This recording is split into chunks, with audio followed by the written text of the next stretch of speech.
بسم الله الرحمن الرحيم السلام عليكم ورحمة الله وبركاته كل وناكسن داوديال كسو دواada barnaamijkeeni dhabka hadal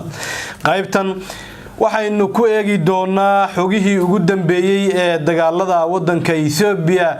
iyo xaaladaha kala duwan ee wadanka Ethiopia waqooyigiisa ka socda inkastoo aan ognahay in waayihii ugu dambeysay darbaaxa kulul lagu dhuftay kooxda TPLF isla markaasina ciidamada dawladda Ethiopia ay sheegteen in guulo waaweyn ay ka gaadheen dagaalka ka socda waqooyiga Ethiopia haddana dhinaca kale warar maanta soo baxaya waxay sheegayaan inay jiraan goobo la isku hardinayo oo markaasi ay ka socdaan dagaalo xoogan oo u dhaxeeya ciidamada dawladda Ethiopia iyo sidoo kale xoogaga mucaaradka ah ee markaasi iyagu dagaalka kula jira dawladda Ethiopia geesta kale waxaynu qodobkan ku eegi doonaa kacdoon shacab oo ka bilowday gudaha gobolka Tigray isla markaasina shacabka gobolkaasi ay cadaadis xoogan ku saarayaan kooxda TPLF oo markaasi ay ku eedeynayaan in ay dabka ku shubeen caruurahoodii taariikhdu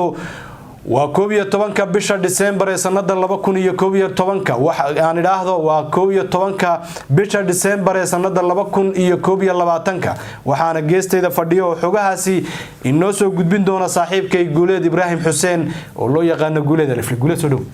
waxaan mooday inaad 12 sano adduunka ka dambeysay sida Ethiopia mistake weeriyano horta waan salaamayaa daawadayaasheena iyo shacabka Soomaaliyeed ee barnaamijyadeena sida ula socda hadii aynu ka horeyno xogihii waqooyiga dalka Ethiopia iyo dagaaladii meelaha la isla marayo waa kii aynu ogeyn oo Abiy Ahmed oo furinta hore ee dagaalka iska xaadiriyay isla markaasina si dhab ah wax uga bedelay natiijadii dagaalka iyo sidii markii hore ay dabayshu u socotay kooxda TPLF aynu ogeyn in Addis Ababa wax yar ay u soo jirtay waa tii dhagaha lagu dhuftay isla markaasina guul darrooyinka waaweyn loo geystay walow aad moodo xawaarihii uu dagaalku ku socday natiijooyinkii fiicnaa dhanka dawladda uga soo hooyeynayay markuu firinta hore dagaalka Abiy Ahmed uu joogay inay istaageen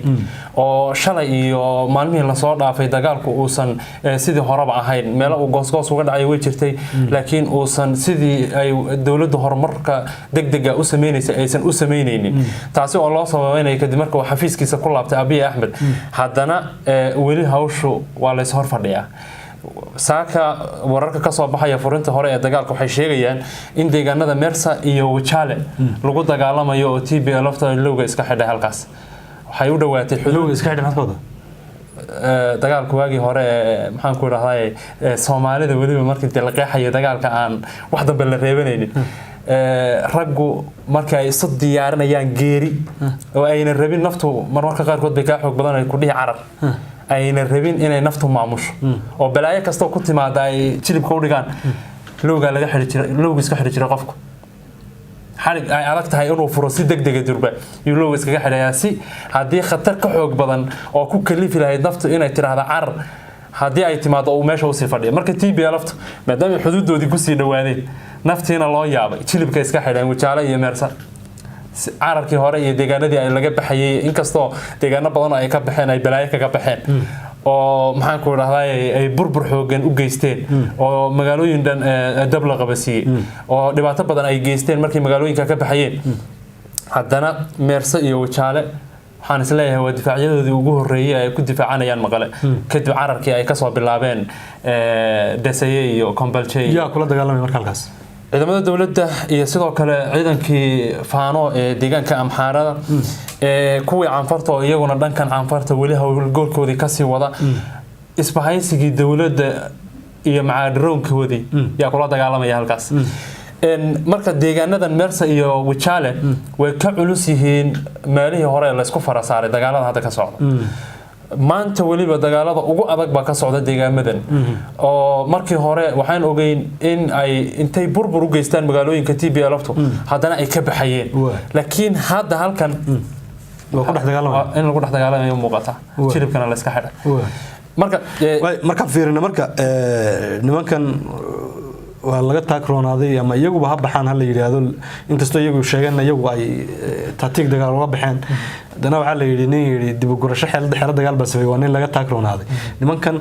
waa la jabiyay sida muuqatay toddobaadadii ugu dambeysay buraha lagala jeexay magaalooyin badan oo muhiim ah oo hore gacanta ugu hayeen baa laga qabsaday oo ay kamid ahayd Gashena ay kamid ahayd meesha la yiraahdo Kamise Baati ay kamid ahayd sidoo kale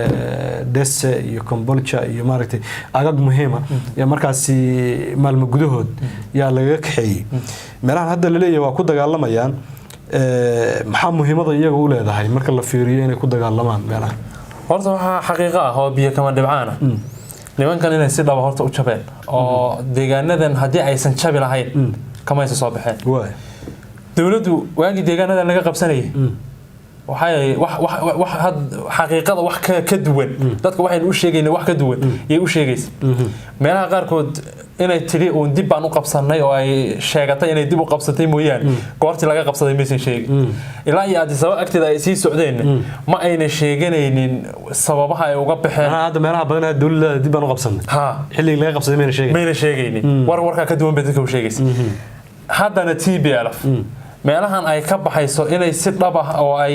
maxaan ku yiraahdaa looga awood roonaaday uga baxayso ay ugu jabtay iyadana waa xaqiiqo marka dawladdu iyadu sida ma sheegayso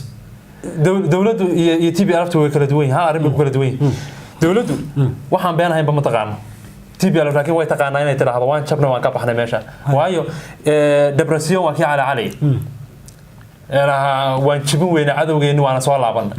shacabkiisana ku qancinayay sababahay u soo baxeen oo lahaa waxaad nagu canaanaysaan maxaan xilli hore idinku sheegi weynay xaalad military bay ahayd marka ay sidaa TPLF u qiranaysa deegaanadan dib looga qabsaday ee ay ka carareen dawladdu uma qiranaynin inaga sheegaynayna waxaynu ahayn TPLF iyo beenaalayaal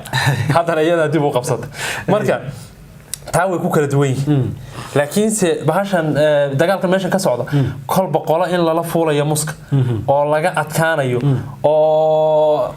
kolba qolo caal saarada haysato waa xaqiiqa TPLF horumarkii ay sameeynaysa iyo maxaan ku yiraahdaa hamigeeda ahaa in aad sababo tagto waa loo dacaareeyay dib baan loo celiyay wayna qiratay inay jabtay sababta ugu weyn ee jabitaankeedana ma aha ciidamada dawladda Itoobiya diyaaradaha daroonka weey waxa hadda la soo bandhigay muuqa sawiro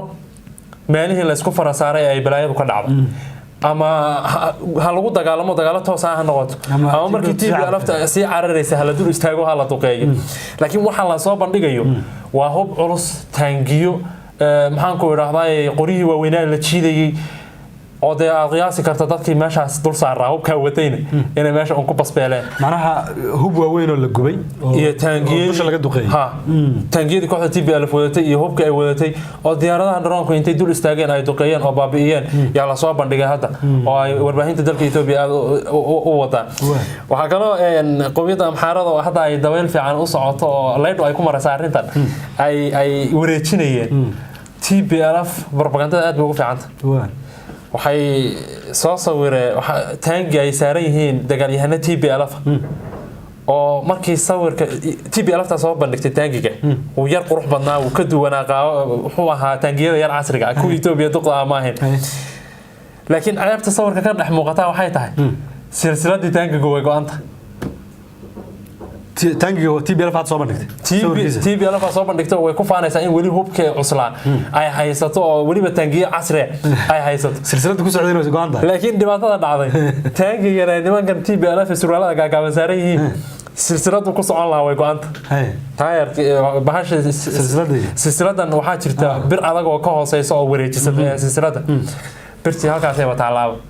dhinaca taalaaba silsiladina way kala qalloocdaan marka si dhab ah in meeshan la isugu hardiyay oo TPLF ta loogu jabiyay oo looga adkaaday way muuqataa deegaanadan ay ka baxeen barya kaga meena bixin casharo loo dhigay bay kaga baxday iyo diyaaradaha daroonka iyo ciidamada Itoobiya ee daba socda iyo ra'iisul wasaarihii oo meesha kulaalay iyo ra'iisul wasaarihii oo dhex ordayay laakiin ra'iisul wasaarihii markuu laabtay ee uu Addis Ababa ku laabtay dagaalka xawaarihi uu ku socdayna uu sidiisii ahayd uu istaagay oo hadii uu socdana uu goosgoos yahay maanta marka laga reebo oo magaaladan Meersa iyo Wajaala lagu hardamay marka laga reebo maalmihi la soo dhaafay dagaalka uu gabaabsi ahaa arintaasi waxa moodaa inay dhibaato ku noqon doonto dawladda dhexe sidii TPLF ay dhibaato ugu noqotay inay Addis Ababa oo iska agfadhiday oo ay lahayd waan galeynaa ma ay toddobaad baan sugeynaa ma xagee ka baxday say inoo lahayd umba faraqa loo soo taagay Soomahay hadda Abiy Ahmed xawaarihi wanaagsanaa ee uu ku socday hadii uusan ku sii soconin oo uusan durban la gaarin xuduud Tigreega ama gudaha deegaanka Tigreega aan la isla gelin oo hadda Meersi iyo Wajaala ay noqotay in difaac laga galo hawshuna ay ku sii dheeraato dagaalku uu muddo sii socdo waxay arintani dhibaato ku tahay dawladda dhexe cid kasta oo weerar qaada oo weerarka rabta inay natiijo ka gaadho waa inay horumar degdeg ah samayso hadii horumarkaasi uu degdeg noqon waayo dagaalkuna uu dheeraado muddo la isla rafto weerarkaagu ma sii socon karo waa daalaysaa diyaaradda daroonkana waxaan u malayn inuu ka dhamaan doono madfac way waa maasan tahay si fiican baan u fahmay arintaas waa ka gudbaya waxa igu xigta xogaa waxay sheegayaan in nimanka TPLF ha laba dhinac dab kaga socdo dhinacna ka soo waranay iyo dhinaca gudihii Tigreega oo shacabkii baa leeyahay waa kaceen isla markaasina cadaadis bay saarayaan kooxdan oo ay ku eedeynayaan in caruurahoodii markaasi ay dabka galiyeen oo meedadka ilaa iyo maaragtay meelahan ka soo waranay daadsani ay yihiin caruurihii maaragtay Tigreega marka hooyooyinkii iyo dadka shacabka ah waxa la leeyahay gadood bay sameynayaan ee shacabka Tigreega ah oo markaasi TPLF si weyn uga soo horjeedsadeen arintaasi maxaan ka ognahay horta qoladii jabtaba iyadoo ma dib isugu foofta waagi la cayrsanaya amhaarada Abiy Ahmed wixii kala gaaray waan ogeyn waa kuwii marar badan isu dhaamiyay bahasha isu miisay qolada kale eedeysay Abiy Ahmed la idaacad kama xagee ka bax bahasha guuldarada markay ku timaadeen miiska ku soo fadhiisato hadda halkan hadda inoo soo istaagto labadeena is eedayn wada soconay marka qolo kasta oo guul dareysatay iyada dib isugu foofta Tigreega hadda arinta laga soo sheegay waa arin culeyskeeda leh waxa ay halkan ku soo gaareen ay dawladda Itoobiya iyo 110 milyan ee kale iyagii markii laga jaro 190 milyan ee kale markii iyaga intoodii laga jaro ay ku hortaagnaayeen waxay ahayd midnimo laakiin midnimadu waxa moodaa hadda in meesha ay si adkaanayso xaaladda ay ku jiraan ba sababaysa way gaajaysan yihiin colaad ba muddo dheer ku socota diyaaradaha duqeynaya wiilal badan ba maalin walba ka dhimanaya deegaanada intii la qabsaday oo dad badan ay kaga dhinteen ba hadana si dhib yar looga soo baxay oo waliba ayna ku dagaalamin hadda Meersi iyo Wajaala marka laga yimaado arinta hadda marka ka bilaabatay deegaanka Tigreega waxa weeye hooyooyinkii iyo waalidkii gudaha Tigreega ku sugnaa markii hore dagaalka iyagoo qoryaha wata aynu arkayna la soo bandhigayay heeganka ah hadda arintu way isbedesho way kululaatay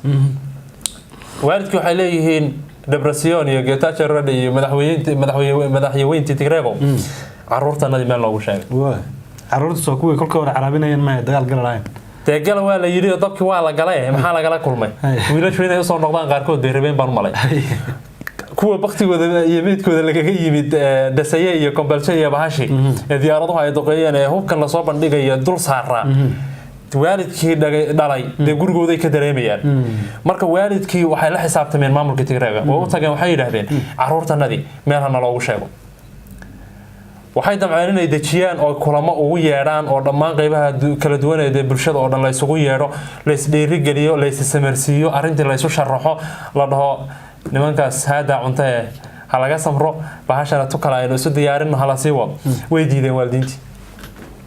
shacabka Tigreega caadiga shacabkii Tigreega ahaa ee ku noolaa gobolka Tigreega way jilceen sida dhabta maamulka Tigreega markuu u yeeray ee uu damcay inuu ku qanciyo in wiilasha ay dagaal aadeen dagaalkana dhimasho iyo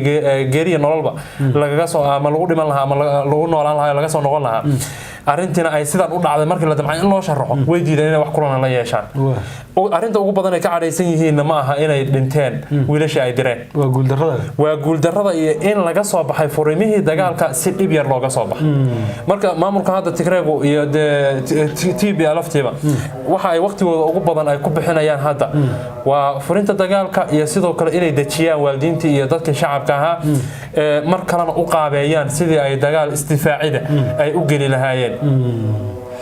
وهجاج آدي أدو ما تسيهاي جوليد ألف لا يكاسيها داود يالين تاسم كسو جبجبيه قلب كان تاني يكون ضبط في أمان الله.